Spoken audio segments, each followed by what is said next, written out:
Many thanks for staying with us. The program is this morning on ITV, broadcasting from your darling station, Independent Television, Abuja, located at the hilltop of Umpape Hills in the nation's capital city. My name is Iharo Atta. Indeed, a very splendid super morning here. The issues of national security is much in the front burner, with many persons speaking and looking for ways at finding lasting solution.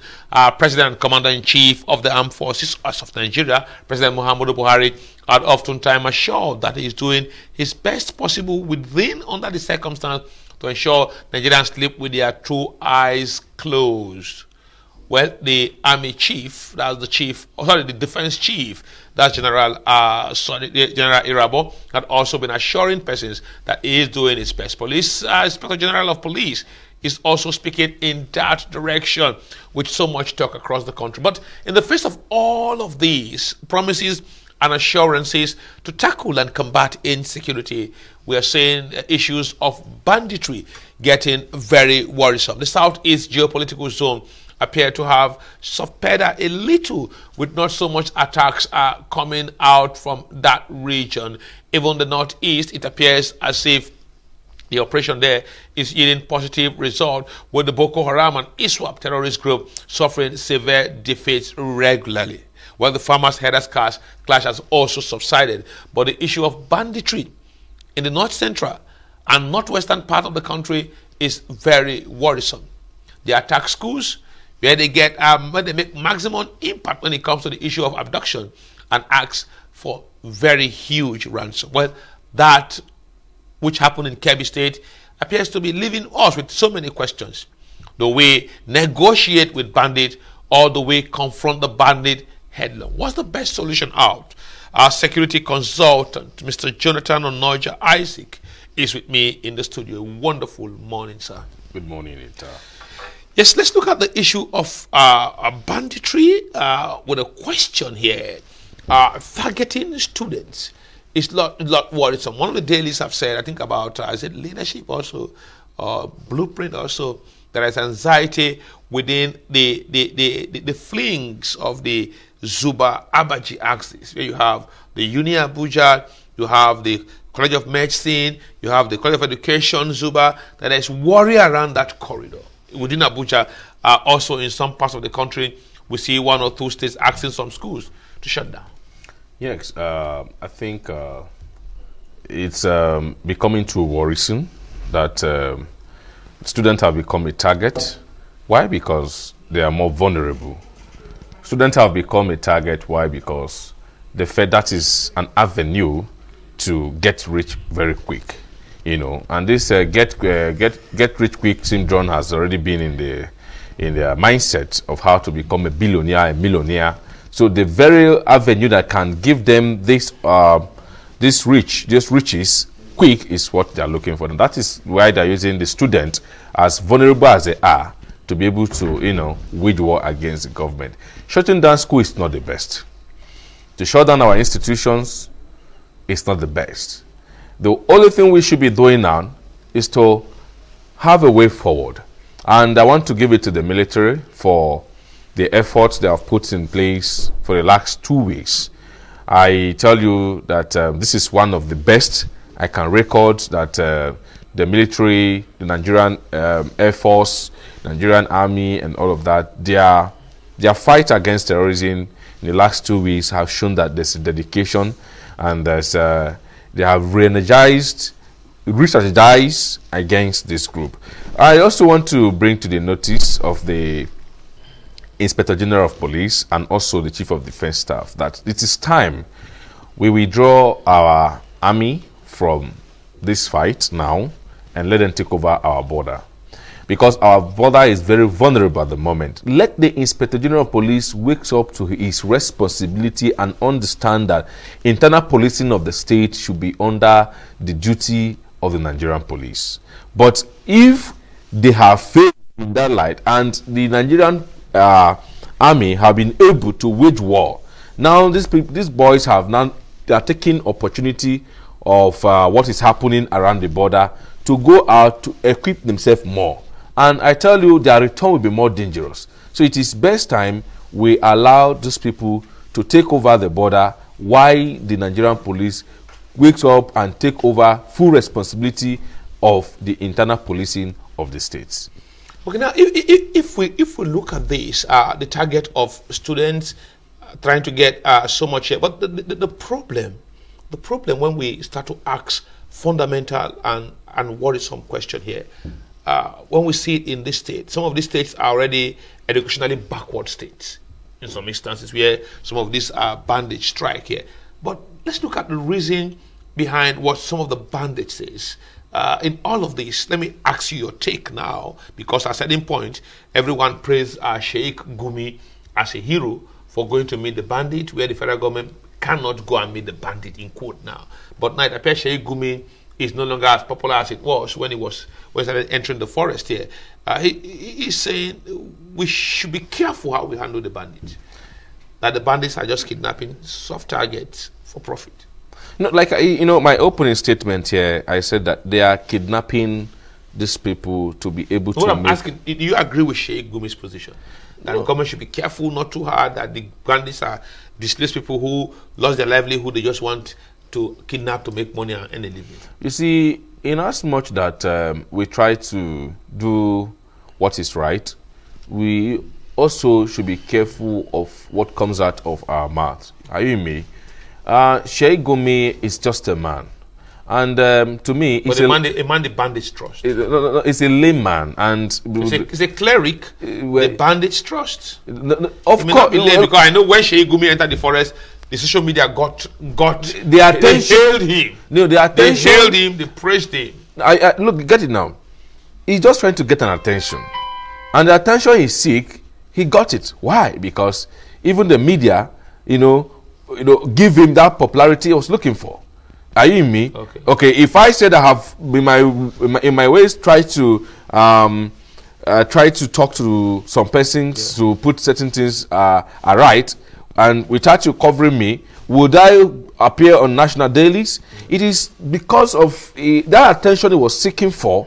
At the end of the day, he got it. Even now, he's getting it. And it now is becoming irrelevant. Why? Because that attention has been ignored. Are you me? So when people seek for attention, it is over to the media to see what is up to. Is it for the benefit of Nigerians, or is this attention for selfish reasons? Because once the attention has been gotten, he now use it to mislead the people. He use it to do and undo. Sheikh Gumi is just like anybody.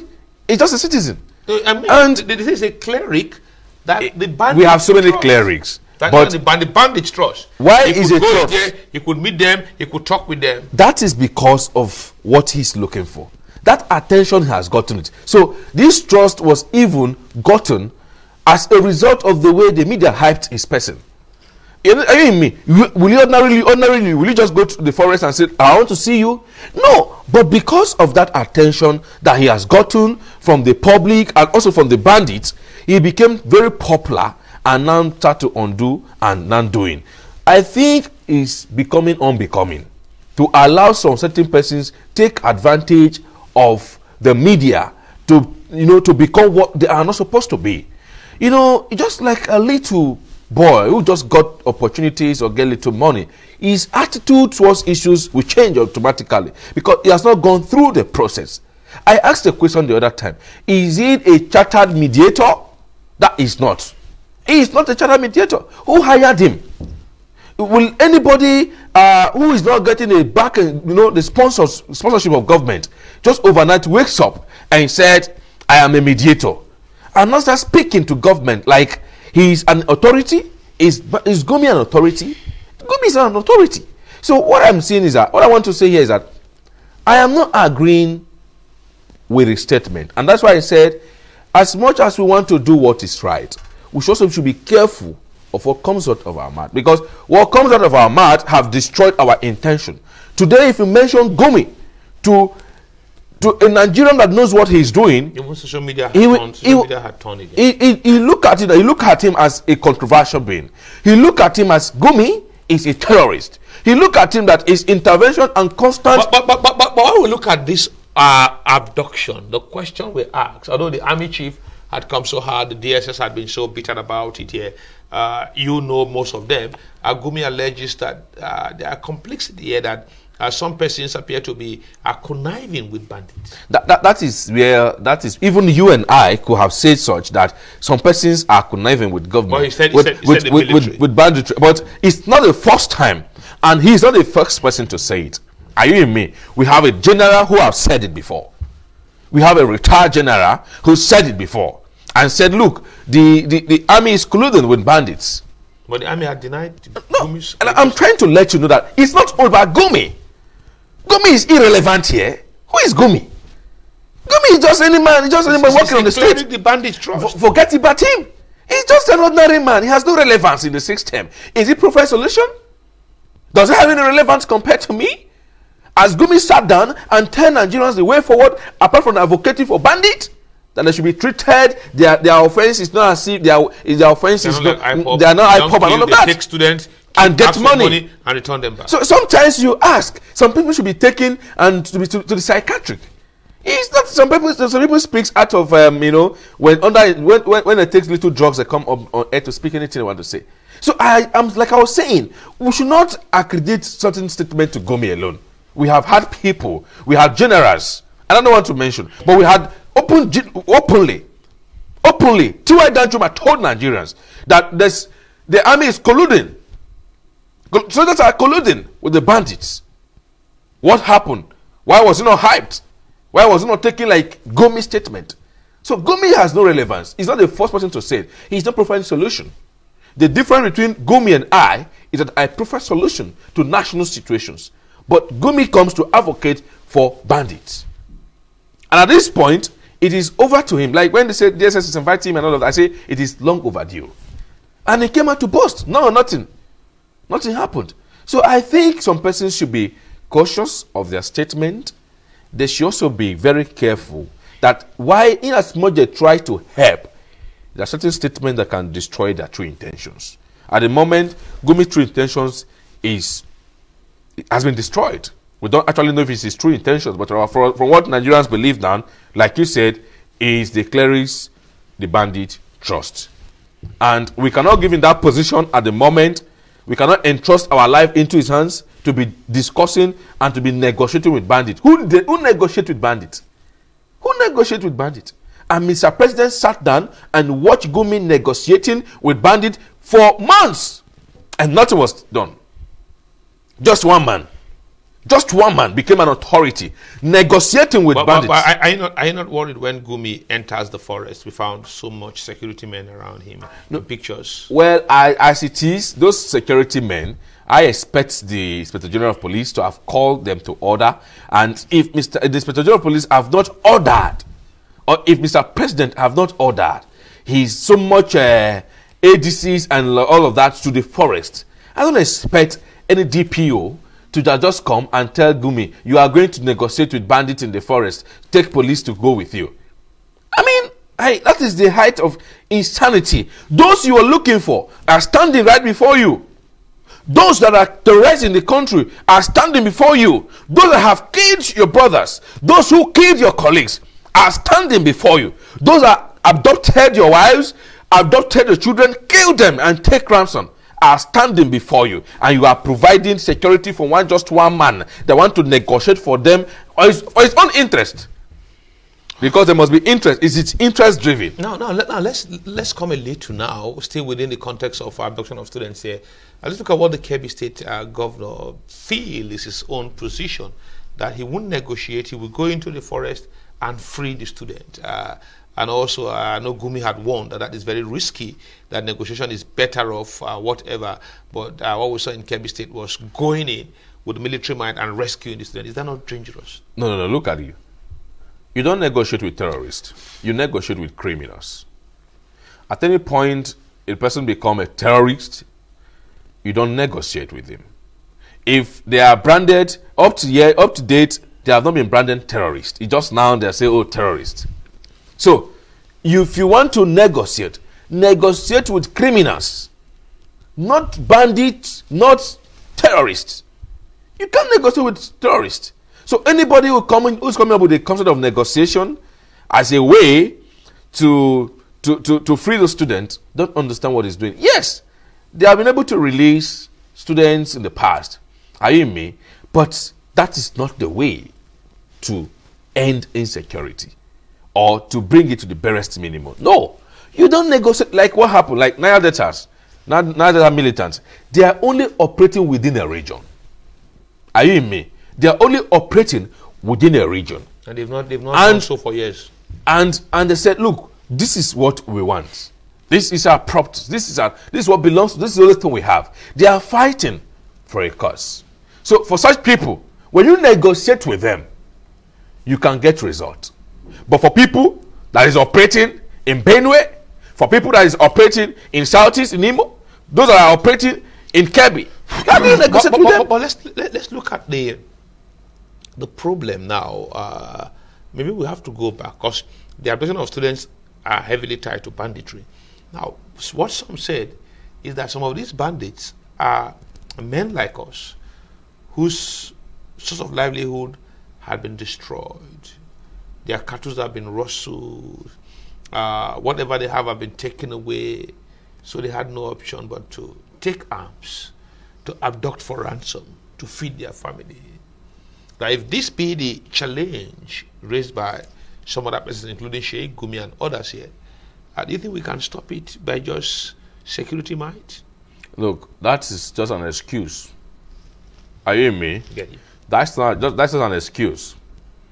We have so much millions collected for ransom. And they're not stopped. And they have not stopped. See, when you talk to people, you weigh their intelligence.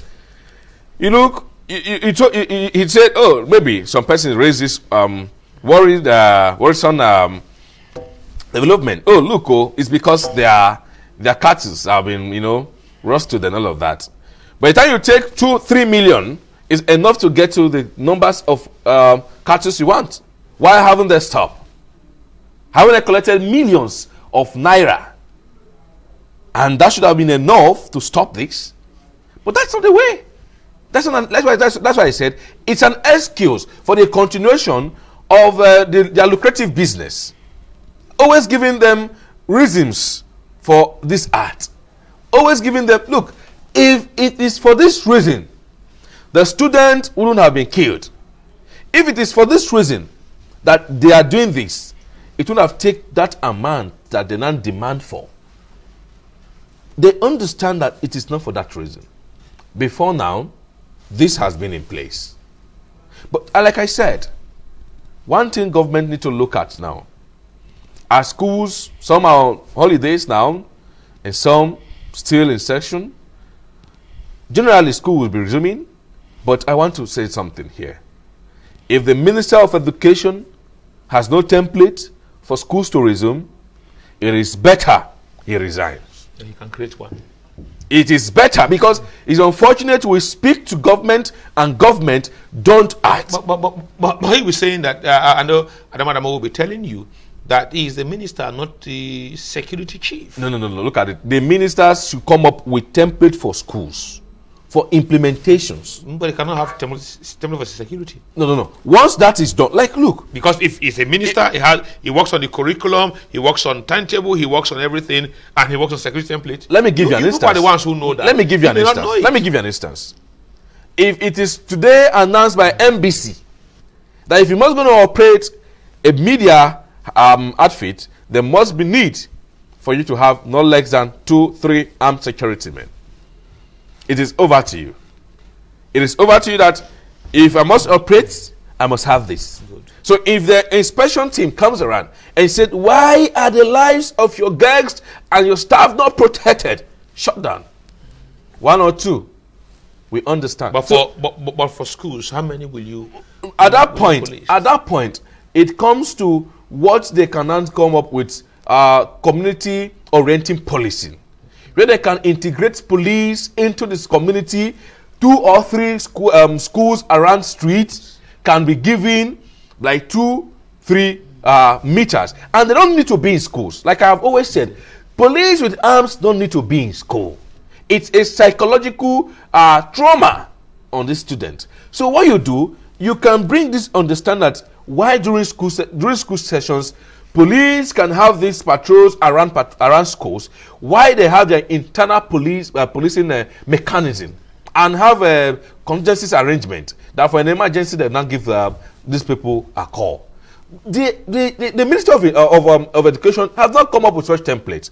This is what the UN Development Agency came in with, that they are still been working on. And today, you go to school, like I've always said, no fences around school. So there are no security measures put in place. If you put it at, look, if you must operate a school, your school must have a good gate, must be fenced, and security must be available. You understand it? And let this template, let this be, there must be what? A central register that all our inspectorate teams will go around and check. But today, nothing like that. So one thing I've always seen is that it is the implementation of our policies that is always a problem. When I came, for example, with the DPPR or something, they were going around the petrol stations like 1 month, 2 months, and you not understand that they have a uniform price. The pump price was okay. Well, but today, maybe like in Abuja. But today, what is the drive case? around the states, you shock. That is the implementation process. If they have extended this implementation process or this implementation order to states, they would have gotten one of the best results. Even in Abuja today, nothing like that is operating again. So you see, there's no consistency in our approach to issues, and some persons are not taking responsibility. A minister of education have that right. It is his duty. What about the commissioners for education in those states? What are they doing? If the commissioners, look, the commissioners may tell you they're not getting directives. From the governors? From the governors. Even from the minister. Why don't the governors give them directive? Because you know why? Because these are federating components. And if they are all federating, and the governors will tell you, I'm independent, I'm the CSO of the state, security is under my purview. When it gets to abduction, they cry to the villa. And that's why I told you that even to the minister. That is when you are saying that they have not gotten approval from the governor. I said even from the minister. Because somebody will now in his parlor just wonder, I say, what is this man saying? Why is he saying even from the minister? Is the minister controlling the commissioner of education in the state? No. There should be a circular. There should be a template that state should follow. So when the commissioner for education in any state goes and pick this template, it's over to him to show to Mr. Governor and say, this is what I have to implement. So if by doing so, they work together. But what I'm trying to say here is that the Minister of Education has no capacity. Now, let's leave the minister a little first. Let's look at some worrisome development of student abduction. Some persons on a motorcycle, give or take, about 30 or 40 or 20 motorcycles will abduct over 100 students, and they will move them over 100 kilometers. And nobody, no security man arresting will watch. Them. Nobody stopping and them. Nobody will stop them. And nobody will know their address except one man. Nobody. Which one man? Yes, you know, it's your friend. The friend to the terrorists. To the media. To the media also. So it's only one man that can be in Abuja here. And once there's a kidnapping in Mina, in Niger State, he knows the actual group that did that. He has a contact to meet with them.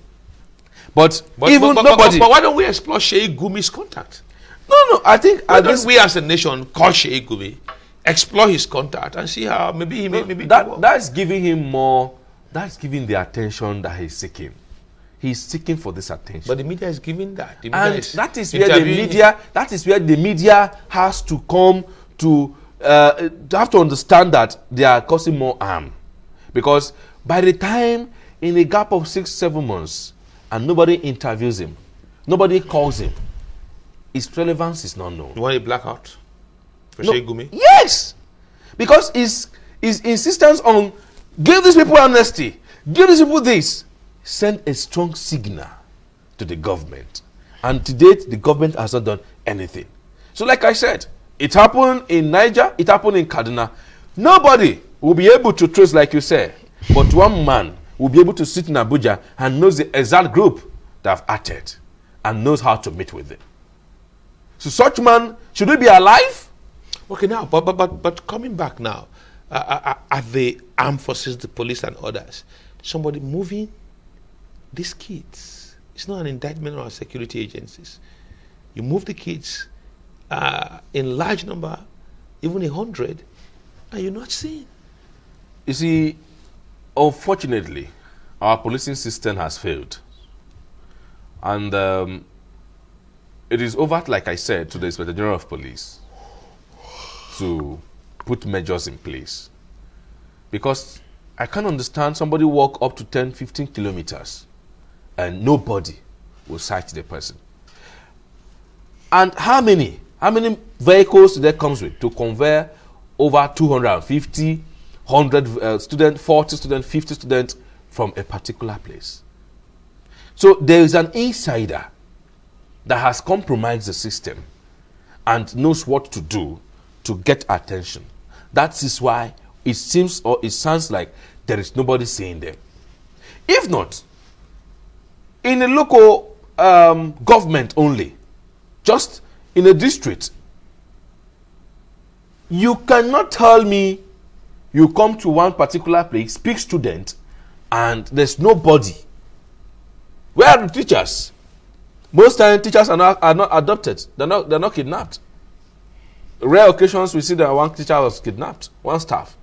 What happened to the teachers? Maybe they're wrong. Where are they? So they're telling us that no teachers can be kidnapped because they are very smart than the student, right? So it's just like it's a sold out. They have sold the student to their friends. Now, looking at the bandits so far arrested, for the kind of ransom we see people pay, or we hear people pay, the kind of rifles they carry, I don't think these boys or the ones arrested seems to be the ones in the business, because they look so tattered, so wretched. It's always their identity. They don't look good with those money. They can't look good with those money. As started as they are, they have children going to schools. They have house built in the forest. They have businesses running. So they have chains as tattered as they are. They have millions to control a state. They have millions to order for armed nations. As tattered as you see them are, they have the connections to Gomi. So they are not just tattered. It is always their identity to look tattered. That is why they're looking that way. It's not as if they intend to look tattered, but the job they do has made them look very tattered. That is the identity of a terrorist. They don't look good. It is their intelligence, their informants that looks good, better than them. And because this intelligence, they don't stay in the forest. They live with you and I. They stays with you and I. So they don't look tattered, so you don't suspect them. Because they know that the identity of a terrorist is the appearance. But if they look like that, you can easily detect them. That is why you see that their intelligence, they don't look tattered. They look very corporate to get intelligence for those ones that strike. So that is the way their operations is. That is the standard of their operation. That is the characteristics of a terrorist. They don't look so good. So it's not new to us. No, the one we talked before, the Kirby approach as well as the other negotiation approach, which one do we adopt now? Because some are saying that if we use the Kirby approach, we may likely be endangering the kids. Some are saying, okay, if we use the approach to negotiate, we'll be empowering the bandits. Where do we stand? No, none of this approach would have been necessary if the necessary tools are put in place. What are the necessary tools? If the students are not adopted, there will be no ransom and there will be no negotiation. Now, what government needs to be looking into now at the moment, I have always said this before, empower the youth. Bring massive employment of youth. Empower the youth into ministries. Empower the youth into other paramilitary agencies. Like I've always advocated, I don't have any interest, but Mr. President should kindly and graciously sign Nigerian Peace Corps Bill as a way to also engage the youth. If these guys are engaged, it is a way forward to end criminality. Not because they are involved, but the numbers of youth that are unemployed in Nigeria I think it has raised to over 40%. It's something that Nigerians cannot give a blind eye to. If these youths are involved, it is these youths that are in the nooks and crannies of the territory that have been feeding these few individuals and be giving them informations. So if these youth are given opportunity, will you be in the office and be controlling the affairs of who is in the my neighbor's house, my neighbor this, my child has his child is out, my child is not out. If you're in the office, would you know? If you're on duty post, would you know? So it is when these youth are engaged that you see a way to reduce the menace. Because one, for somebody who is still sleeping, a garret that is still sleeping in the house, and somebody just beckon on him and say, look, come young man, I'm going to just give you 100,000 naira. Let me know once this student is closing. That's all. And when some of them I want to register, say it is either you do it or you will die. So you see, if these people are not left behind, they wouldn't have come for any level of negotiations or this. For at the moment, I am not supporting negotiations. I am not supporting negotiations. But if my child is there, I will feel the pains. You want your child to come back safely. Agreed. So at the point, I think what government should be looking at is not the type of Gomis negotiation. Okay, thank you very much. You'll be very hard on Sheikh Gumi today. You're so hard on him. Very, very much hard on him. Okay, security consultant Jonathan Onoja Isaac. We've been looking at possible solution to the abduction of students. We want it to end and hoping that it will end quickly. Thanks for spending your time with us. Thank you. Okay, we'll take a break now. When we return from the break, we will be looking at the ruling All Progressives Congress. So much is going on around that political party. We cannot deny the conversation that so much is going on there, and many persons are looking at the party. Even if you may not be an APC member, the APC controls the filler. They have the larger part of the senator, larger part of the House of Reps member, larger part of the governors are present now. We talk of Matawali joining very soon. After the break, we will be discussing APC, crisis and all other issues around the political party.